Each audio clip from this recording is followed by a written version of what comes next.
주일 두 번 나누어서 말씀을 살펴보도록 합니다. 시편 23편 1절부터 3절 구약성경 818쪽입니다.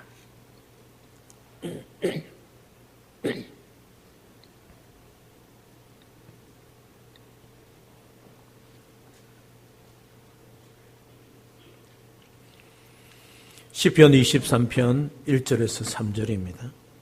오늘 하나님께서 우리에게 주시는 말씀입니다. 제가 봉독해 드립니다. 여호와는 나의 목자시니 내게 부족함이 없으리로다. 그가 나를 푸른 풀밭에 누이시며 쉴 만한 물가로 인도하시는도다. 내 영혼을 소생시키시고 자기 이름을 위하여 의의 길로 인도하시는도다. 아멘.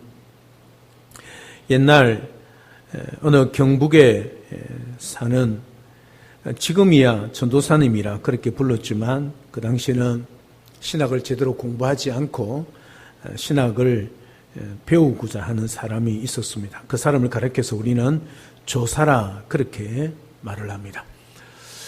어느 조사님이 한글을 잘 읽지를 못했습니다. 그래서 한글을 읽을 때 뜨듬뜨듬 그래 읽으면서 성경을 읽고 또 하나님의 말씀을 가르치는 그런 조사님이 한 분 계셨습니다.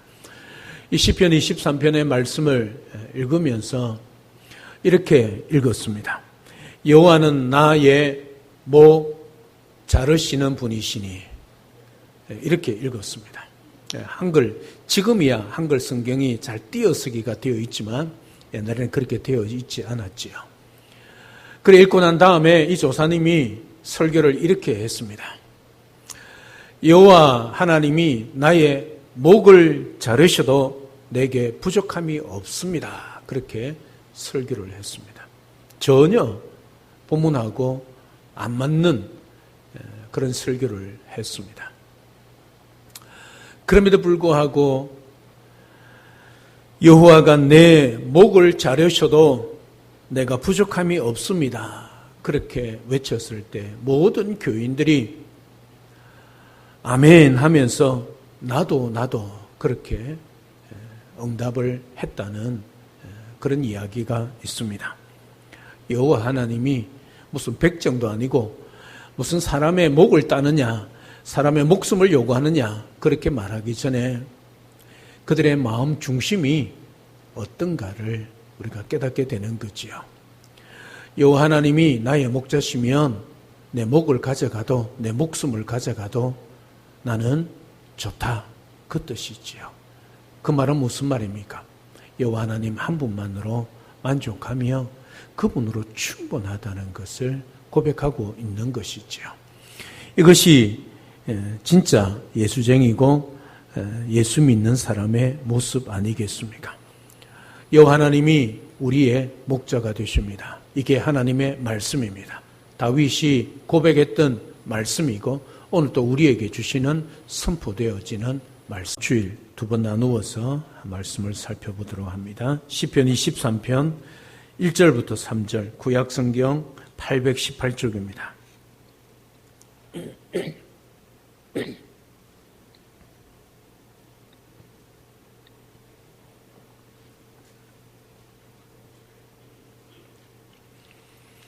시편 23편 1절에서 3절입니다. 오늘 하나님께서 우리에게 주시는 말씀입니다. 제가 봉독해 드립니다. 여호와는 나의 목자시니 내게 부족함이 없으리로다. 그가 나를 푸른 풀밭에 누이시며 쉴 만한 물가로 인도하시는도다. 내 영혼을 소생시키시고 자기 이름을 위하여 의의 길로 인도하시는도다. 아멘. 옛날 어느 경북에 사는, 지금이야 전도사님이라 그렇게 불렀지만 그 당시에는 신학을 제대로 공부하지 않고 신학을 배우고자 하는 사람이 있었습니다. 그 사람을 가리켜서 우리는 조사라 그렇게 말을 합니다. 어느 조사님이 한글을 잘 읽지를 못했습니다. 그래서 한글을 읽을 때 뜨듬뜨듬 그래 읽으면서 성경을 읽고 또 하나님의 말씀을 가르치는 그런 조사님이 한 분 계셨습니다. 이 시편 23편의 말씀을 읽으면서 이렇게 읽었습니다. 여호와는 나의 목 자르시는 분이시니 이렇게 읽었습니다. 한글, 지금이야 한글 성경이 잘 띄어쓰기가 되어 있지만 옛날에는 그렇게 되어 있지 않았지요. 그래 읽고 난 다음에 이 조사님이 설교를 이렇게 했습니다. 여호와 하나님이 나의 목을 자르셔도 내게 부족함이 없습니다. 그렇게 설교를 했습니다. 전혀 본문하고 안 맞는 그런 설교를 했습니다. 그럼에도 불구하고 여호와가 내 목을 자르셔도 내가 부족함이 없습니다. 그렇게 외쳤을 때 모든 교인들이 아멘 하면서 나도 그렇게 응답을 했다는 그런 이야기가 있습니다. 여호와 하나님이 무슨 백정도 아니고 무슨 사람의 목을 따느냐, 사람의 목숨을 요구하느냐 그렇게 말하기 전에 그들의 마음 중심이 어떤가를 우리가 깨닫게 되는 거지요. 여호와 하나님이 나의 목자시면 내 목을 가져가도 내 목숨을 가져가도 나는 좋다 그 뜻이지요. 그 말은 무슨 말입니까? 여호와 하나님 한 분만으로 만족하며 그분으로 충분하다는 것을 고백하고 있는 것이지요. 이것이 진짜 예수쟁이고 예수 믿는 사람의 모습 아니겠습니까? 여호와 하나님이 우리의 목자가 되십니다. 이게 하나님의 말씀입니다. 다윗이 고백했던 말씀이고 오늘 또 우리에게 주시는 선포되어지는 말씀. 하나님 그 자리에 다른 것을 대입시켜 보십시오. 돈, 명예, 권력, 때로는 건강. 그 어떤 것으로 그 자리를 대신해 보십시오. 그것으로 인하여 부족함이 없다 고백할 수 있겠습니까? 그럴 수 없습니다. 여러분, 정말 돈이 많은 사람, 그야말로 우리가 볼 때 더 이상 돈이 필요 없겠다고 생각하는 사람에게 찾아가서 물었습니다. 당신 이제 돈이 필요 없지요? 물으니까 뭐라고 대답했겠습니까? 아니요, 조금만 더. 이게 우리 인생의 대답입니다. 여러분, 우리가 이 땅에 살아갈 때 세상의 그 어떤 것으로 여호와가 나의 목자시니 그 자리에 대신한다면 우리에게는 언제나 부족함밖에 없습니다. 더 다오할 수밖에 없는 것이지요. 이 세상의 것이 없어도 때로는 부족해도 여호와 하나님이 나의 목자가 되신다는 것을 믿는 자는 더 이상 부족함이 없다 고백할 수 있다는 거지요. 놀랍지 않습니까? 손에 아무것도 없습니다. 다윗이 가진 것은 아무것도 없습니다. 17살 목동이 뭘 가졌겠습니까? 가져봐야 손에 들고 있는 지팡이와 막대기 아닙니까? 그가 고백하고 있지 않습니까? 여러분, 그거밖에 없습니다. 그럼에도 불구하고 다윗에게는 부족함이 없다 고백하고 있는 것이지요. 왜요? 여호와 하나님이 나의 목자이기 때문이란 거지요. 이게 신앙 고백이지요. 그러니까 하나님 대신에 그 어떤 것으로 대체해도 우리는 만족을 누릴 수 없다는 것, 기쁨과 또 감사를 누릴 수 없다는 것을 우리에게 말씀해 주고 있는 것이지요. 여러분, 다윗이 나에게 부족함이 없다 이렇게 고백하고 있는 것은 지금보다 환경이 좋아지고 생활 형편이 나아지고 때로는 월급이 많아지고 때로는 여러 사람들의 관계가 갈등이 해결되어지는 등 어떤 문제나 걱정거리가 해결되어서가 아니란 말이지요. 여전히 그런 문제가 우리 앞에 있고 우리가 지금 당하고 있지만 그럼에도 불구하고 내게 부족함이 없다는 것은 여호와 하나님 때문이란 사실이지요. 여러분, 이게 신앙이고 이게 믿음이고 이게 신앙 고백이란 것이지요. 때로는 우리 인생이 형통하지 못하고 때로는 우리 자녀들에게 아픔이 있고 때로는 우리 가정에 문제가 있다 할지라도 내 삶의 주인이 여호와 하나님이시면 목자시면 그것으로 충분하다는 것을 다윗이 우리에게 가르쳐 주고 있는 것입니다. 우리의 목자 되시는 주님은 우리에게 생명까지 내어주신 분이시지요. 요한복음 10장 10절로 보면 내가 온 것은 양으로 생명을 얻게 하고 더 풍성히 얻게 하려는 것이라 그렇게 말을 하고 있습니다. 따라서 주님이 이 땅에 오신 것은 저와 여러분들을 위하여 생명을 주시기 위해서 오셨습니다. 뿐만 아니라 크신 은혜와 풍성한 사랑을 베풀어 주셨지요. 베풀어 주신 그 은혜는 부족함이 없음을 우리는 깨달아야 합니다. 왜 그렇습니까? 우리 주님께서 십자가에서 목숨까지 내어놓으셨기 때문입니다. 모자람이 없다는 것, 항상 넘친다는 것, 이게 우리의 신앙 고백이 되어야 합니다. 다시 말씀드립니다. 나의 목자가 여호와 하나님이 될 때에 바로 이런 은혜를 누릴 수 있다는 것이지요. 우리 주 예수 그리스도가 우리의 삶의 주인이심을 믿고 의지하고 살아가는 자에게 이 세상의 것을 통하여서가 아니라 우리 주님으로 말미암아 세상에 줄 수도 없고 비교할 수도 없는 그런 은혜와 복과 평강과 기쁨을 우리에게 주신다는 것을 깨닫고 여호와 하나님이 나의 목자시니 내게 부족함이 없다 입술로만 아니라 삶으로 고백하고 살아가는 우리 모두가 될 수 있기를 주님의 이름으로 축복합니다.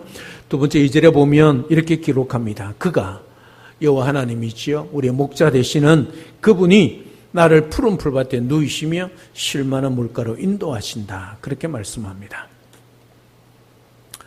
여러분, 우리가 이 땅에 살아갈 때 언제나 만족을 누리지 못하고 살아가고 있지 않습니까? 그 만족을 누리지 못하는 근본적인 이유는 바로 하나님 중심, 우리 주 예수 그리스도 중심으로 살지 못할 때 언제나 우리에게 깨닫게 되어지고 느껴지는 것이라 그렇게 말씀할 수 있습니다. 우리 앞에 푸른 풀밭, 쉴만한 물가가 있음에도 불구하고 예수님을, 하나님을 목자로 믿고 따르지 않으면 그것을 볼 수가 없다는 뜻이지요. 그것이 병든 마음입니다.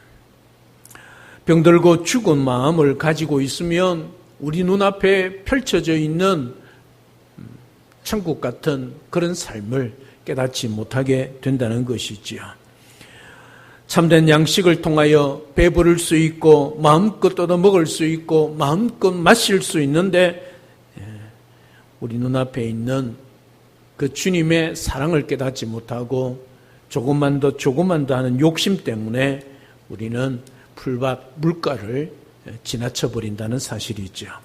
때로는 푸른 풀밭 쉴만한 물가에 있으면서도 그것을 즐기지 못하고 먹지 못하고 마시지 못하고 살아가는, 그래서 등지고 있음에도 불구하고 나에게 풀밭이 없고 물가가 없다고 불평하고 원망하는 어리석은 우리의 모습을 보게 되는 것이죠. 여러분 생각해 보십시오. 내 뒤에 등만 돌리면, 고개만 돌리면, 손만 뻗으면 풀이 있고 물가가 있습니다. 그럼에도 불구하고 등을 돌리고 앉아서 풀이 없다, 물이 없다, 원망하고 불평하고 앉아 있습니다. 여러분 그 모습을 보십시오. 그 모습을 보면서 여러분들은 뭐라고 말하고 싶습니까? 등을 돌리라, 뒤로 돌아라, 그렇게 말하고 싶지 않습니까? 그러면 뭐가 보입니까? 풀이 있고 물이 있다는 사실이지요. 여러분 내 앞에 풀이 없기 때문에, 물이 없기 때문에 때로는 원망할 수 있지만 있음에도 불구하고 원망합니다. 왜 그럴까요? 다른 거 없습니다. 여호와 하나님을 나의 목자로 믿고 살지 않기 때문이지요. 그러니 세상의 욕심이 내 눈을 가리고 있으니 내 앞에 풀밭을, 내 앞에 물가를 보지 못하고 깨닫지 못하게 된다는 사실이지요. 여호와가 나의 목자가 되심으로 내게 부족함이 없습니다. 이 말은 말이 아니라, 고백만이 아니라 우리의 삶에 있어서 언제나 열매가 되어야 한다는 사실입니다. 매 순간순간마다 인도하시는 하나님의 그 세밀하신 손길과 음성을 들을 때만이 우리가 이 고백을 할 수 있게 된다는 것이지요. 이 고백을 하려면 늘 깨어 있어야 합니다. 늘 기도해야 합니다. 늘 성령 하나님과 동행해야 합니다. 성령 하나님의 충만하심, 이 충만하다는 것은 성령의 다스림, 지배를 받는다는 뜻이 있죠. 우리가 이 세상의 것에 지배를 받고 이 세상의 것에 다스림을 받고 이 세상의 것에 욕심이 눈이 어두워져 있으면 우리는 우리 눈앞에 있는 풀밭과 우리 눈앞에 있는 물가도 보지 못하는 어리석은 자가 될 수 있다는 사실이 있죠. 따라서 오늘도 나를 따라오라 말씀하시는 주님의 음성에 우리는 귀를 기울이고 한눈 팔지 않고 곁눈 팔지 않고 우리 주님을 잘 따라가고 주님의 음성을 듣고 주님의 인도하심을 받고 나아갈 때만이 우리는 믿음으로 우리 풀밭과 물가를 경험할 수 있다는 사실이 있죠. 지친 영혼에 힘을 주는 것도 우리 주님이십니다. 이사야 40장 31절에 보면 오직 여호와를 앙망하는 자는 새 힘을 얻으리니 독수리가 날개치며 올라감 같을 것이요 다른 박질하여도 곤비하지 아니하겠고 걸어가도 피곤하지 아니하리라. 그렇게 말씀하고 있습니다. 여호와 하나님을 바라볼 때만이 누릴 수 있는 은혜요 특권입니다.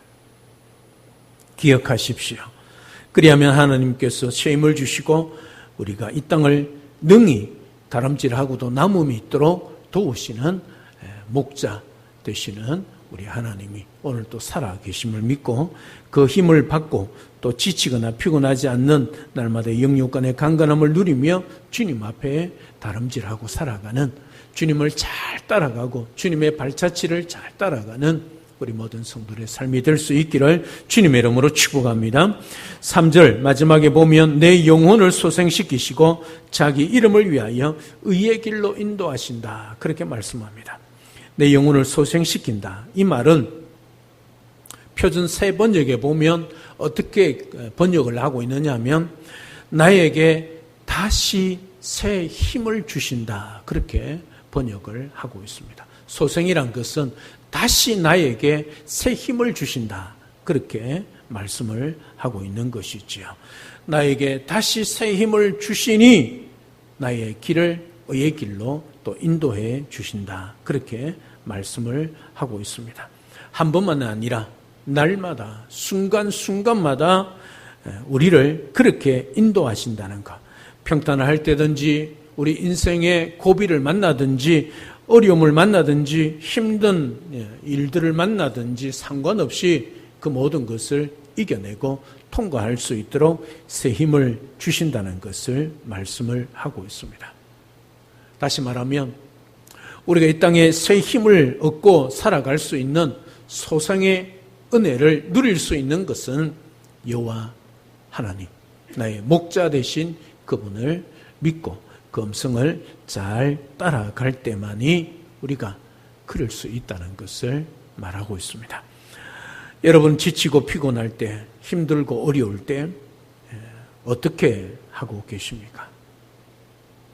지치고 피곤할 때, 힘들고 어려울 때, 낙심하여 넘어져 일어날 힘조차 없을 때, 여러 가지로 인하여 여러 문제로 또 아픔과 고통으로 인하여 나 혼자 도무지 해결할 수 없는 그런 일들로 인하여 때로는 밤을 지새우는 그 고민과 염려와 걱정, 근심 때문에 지치고 피곤할 때 여러분 어떻게 하고 계십니까? 오늘 다윗은 이렇게 고백합니다. 여호와 하나님이 나를 소생시키신다. 다시 새 힘을 주신다. 그렇게 말씀하고 있습니다. 여호와 하나님이 나의 목자이기 때문에 부족함이 없고 푸른 풀밭 쉴만한 물가로 인도할 뿐만 아니라 나에게 다시 새 힘을 주신다. 그래서 의의 길로 인도하여 주신다. 그렇게 말씀을 하고 있는 것입니다. 사랑 여러분, 예수를 믿는다고 신앙생활 잘한다고 우리 인생길에 고통이 아픔이 없는 것 아닙니다. 어떤 때는 더 힘들 때가 있습니다. 차라리 내가 이 믿음의 길을 내려놓을까 포기할까 싶을 정도의 아픔이 있을 수 있습니다. 여러분 착각해서는 아니 됩니다. 예수 믿으면 신앙생활을 잘하면 우리 앞에 형통하고 시온의 대로가 열리고 아무런 염려 걱정이 없고 아픔이 없고 고통이 없으리라고 생각한다면 큰 오산입니다. 성경은 그렇게 말씀을 하고 있지 않습니다. 예수를 잘 믿어도 불통할 수 있고 예수를 잘 믿어도 실패할 수 있고 예수를 잘 믿어도 병들 수 있고 예수를 잘 믿어도 암에 걸릴 수 있고 예수를 잘 믿어도 일찍 죽을 수 있습니다. 여러분 착각하지 마십시오. 예수를 잘 믿으면 물론 성경은 신앙생활 잘하고 예수를 잘 믿으면 장수할 수 있고 복을 주신다 약속을 하고 있습니다. 그러나 그 말씀이 우리 인생의 모든 여정 속에 형통의 길로 인도하는 말씀은 아닐 것입니다. 왜냐하면 다른 곳에서도 성경 다른 곳에서도 우리에게 때로는 시련이 고통이 닥칠 때가 있다는 것을 말씀하고 있습니다. 제자들이 주님과 함께 동행을 하고 있음에도 불구하고 광풍을 만납니다. 배가 뒤집어질 정도의 죽을 지경에까지 이르게 됩니다. 주님이 그 배에 동승하고 있음에도 불구하고 말입니다. 이 말은 무슨 말입니까? 우리가 예수를 믿고 살 때에 신앙생활 잘하고 주님과 동행하면도 불구하고 우리 인생에 풍파가 닥칠 수 있다는 것을 전제하고 있다는 사실이죠. 그럴 때에 우리가 어떻게 살아가야 하는가? 그게 믿음이요. 그게 삶의 지혜지요. 어떻게 살아가야 하겠습니까? 지치고 피곤할 때, 힘들고 어려울 때, 여러 가지 아픔과 고통과 문제를 여전히 만날 때에 우리는 어떻게 해야 하는 것인가? 어떻게 그 모든 것을 이겨내어야 할 것인가 하는 것이죠. 그것이 믿음으로 사느냐, 그렇지 않느냐 결정이 되는 것이죠.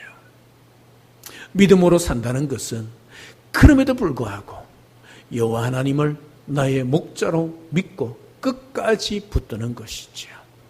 주님의 손을 잡는 것입니다. 우리 인생의 문제가 해결되고 내 인생길에 형통해지고 시온의 대로가 열리고 모든 자녀들이 잘 될 때만 주님의 손을 잡는 것이 아니란 말씀이죠. 때로는 시련이 있고 때로는 고통이 있고 때로는 아픔이 있고 눈물이 있다 할지라도 이걸 어떻게 해결할지 모를 때 그때에도 우리는 주님의 손을 붙잡아야 하는 것이죠.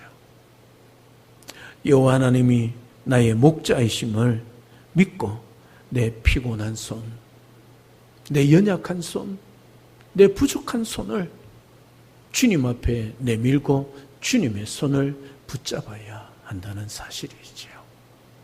그럴 때에 주님이 우리를 일으켜 세워 주시는 거지요. 내 힘으로는 주저앉을 수밖에 없습니다. 왜요? 연약한 손이 부족하고 약한 손이기 때문이지요. 그럴 때에 여전히 내 앞에 문제가 있고 아픔이 있고 고통이 있다 할지라도 내 연약한 인생을 주님께 맡길 때 주님께서 어떻게 해요? 소생시켜 주신다는 것이죠. 다시 새 힘을 주신다. 이것이 약속의 말씀입니다.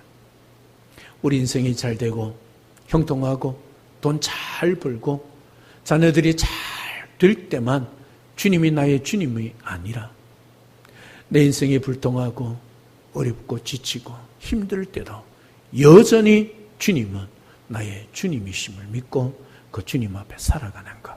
이게 믿음이지요. 때로는 낙심할 수 있습니다. 때로는 좌절할 수 있습니다. 그것 때문에 아파할 수 있습니다. 그럼에도 불구하고 우리 손을 주님께 내미는 것을 멈추어서는 아니 된다는 것이지요.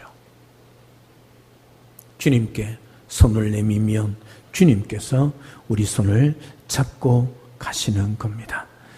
주님여, 이 손을 꼭 잡고 가소서.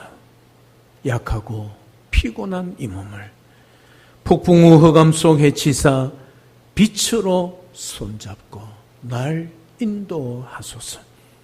인생이 힘들고 고난이 겹칠 때 주님여, 날 도와주소서. 외치는 이 소리 귀 기울이사 손잡고 날 인도하소서. 여러분, 이게 우리의 고백이 되어야 하지 않겠습니까? 힘들고 지칠 때, 주저앉아 있을 그때라도 주님을 바라보고 주님, 이 연약한 손 꼭 붙잡고 가시옵소서. 이 고백 우리 하나님 앞에 드릴 수 있어야 하지 않겠습니까? 우리 함께 이 찬양 한번 고백하고 잊지 말고 우리 주님, 우리 인생의 어려움과 고통이 있을 때도 주님의 손을 꼭 잡고 주님 앞에, 때로는 힘들고 고난이 겹친다 할지라도 내 손을 주님께 내밀어서 주님께 도움을 받아서 주님 앞에 새 힘을 고 일어설 수 있는 우리의 삶이 되면 좋겠습니다. 한번 우리의 신앙의 고백을 찬양으로 하나님 앞에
한번 고백을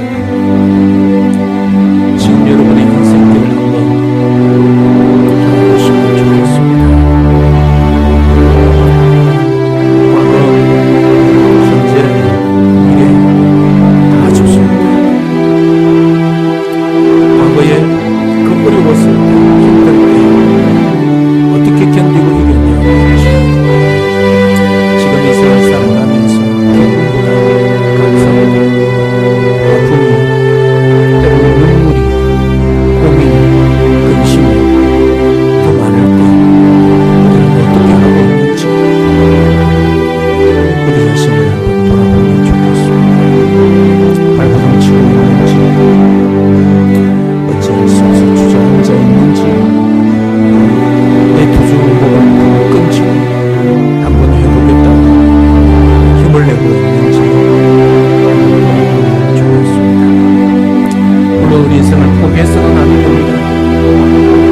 얼마든지 힘을 내어야 합니다. 왜냐하면 주님이 우리를 택하신 하나님의 자녀고 또 소중한 예수님자의 인생이기 때문입니다. 그래서 주님께 우리 인생을 맡기며 여호와 하나님으로 인하여서 부족함이 있고 푸른 불과 실만한 물가로 인도하시며 나를 소생 다시 새 힘을 주신다는 것인지요. 어떻게 하고 계십니까? 어떻게 하고자 하십니까? 주께로 나오시면 합니다. 주님께 기도하시면 합니다. 주님께 여러분의 모든 소원을 아뢰시면 합니다. 내 손을 잡고 가시옵소서. 내 약하고 부족하고 연약한 손, 범죄의 손, 그럼에도 불구하고 주님께 매듭니다. 주님 잡아주시옵소서. 이끌어 주시옵소서. 인생을 살아가는데 내 마음대로 안 됩니다. 내 뜻대로 안 됩니다. 힘들고 고난이 겹칩니다. 엎친 데 덮친 게 더 무너집니다. 주님 도와주시옵소서. 도와주시옵소서. 폭풍 흑암 속 그 가운데 외치는 내 소리 외면하지 마시고 날 붙드시고 나의 손을 잡고 인도하여 주시옵소서. 소리내지 마시고 눈을 감은 상태에서 마음으로 간절히 기도드리겠습니다.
아버지 하나님이 나의 목자가 되시니 감사합니다.